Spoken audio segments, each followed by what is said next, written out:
Every Sunday, I shop at the Hillcrest Farmers Market. One of the first stalls I visit is La Milpa Organica.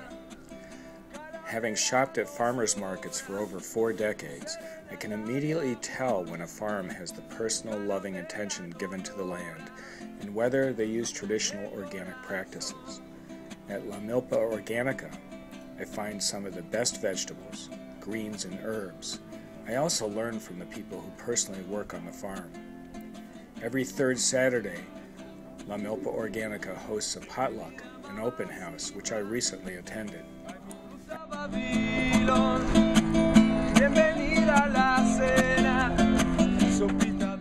Mal Lyons of San Diego's Sustainable Roots puts his professional pizza crafting skills to work, baking them in a wood-fired pizza oven.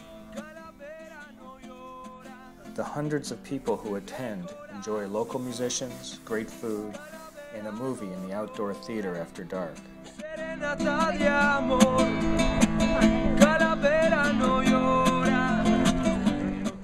So the name of our farm is La Milpa Organica.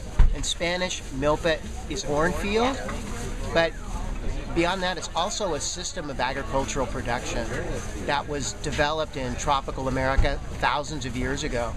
And I think Europeans have called it slash and burn agriculture, which is a pejorative term, and it only partially describes the system in which slash and burn was the thing that was most visible to the people who first looked at it.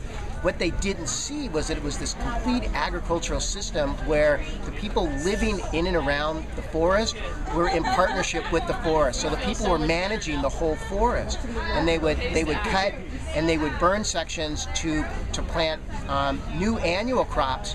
But then when the annuals were done after a couple years, they were replaced with perennials. And all of the perennials that went in were used for fuel and for fiber and for medicine and for building materials.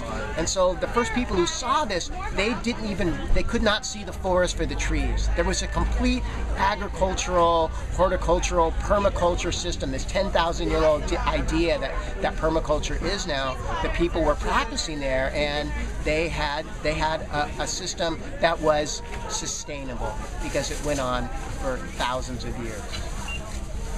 Very good. And so at our farm, I think that we're trying to, and we're not making no claims about sustainability. What we're trying to do is we establish ourselves this ideal model that we'd someday like to arrive at, because as modern people, we're so disconnected from those original and sustainable systems. But we're trying to rediscover that. We want to have an edible landscape. We want to have a system that supports itself and sustains us. And it's more than just growing vegetables. It's a complete system of food and fiber and fuel and medicine.